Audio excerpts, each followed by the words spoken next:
How do you feel, in retrospectively, how do you feel the media reported the goings on of that day?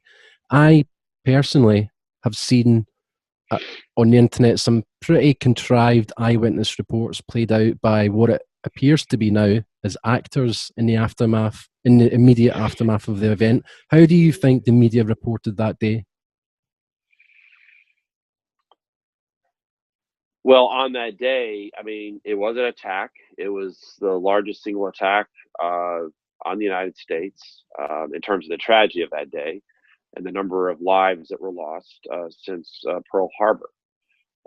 Although Hawaii at the time was not a state in 1941, um, this was the largest loss of life, single loss of life. And now, of course, there was other losses of life in terms of wars, World War One, Civil War, but it, you know, for this type of attack, it certainly, and this was never supposed to happen. Remember, the reason why you even had a national security state largely set up starting formally in 1947 was we would never be surprised again. We'll never again have an electronic Pearl Harbor. That's precisely what we have is an electronic Pearl Harbor, and even when you obviously there's not a direct it's not a direct analog, but it certainly speaks of here's all this data, here's all this information. A lot of warnings have been issued for many years prior to 9/11.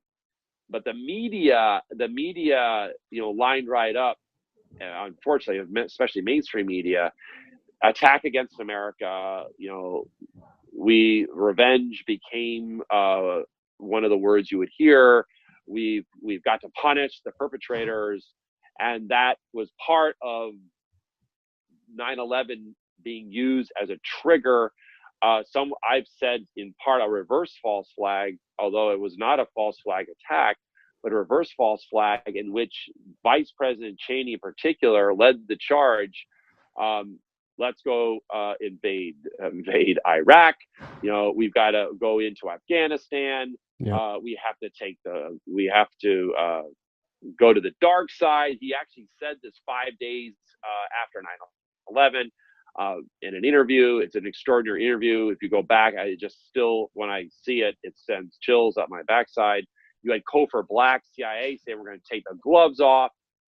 It's like all of a sudden the world's completely different, and we are now dealing with a threat that's an existential threat. It was in fact treated as an existential threat. Never mind the fact that we had failed. The failure in itself became an excuse for putting the national security apparatus above any consideration of the Constitution or the Constitutional Republic or any law of the land. That this was emergency conditions. And this is what I was told, even when I confronted the lead attorney at NSA about this a few short weeks after 9/11. He said, "You don't understand, Mr. Drake. This is exigent conditions apply. Whatever we need, we just need the data. Don't talk to me about Constitution. Don't talk to me, about violating FISA or the Fourth Amendment. You don't understand. The threat's everywhere now." I mean, it was an extraordinary conversation.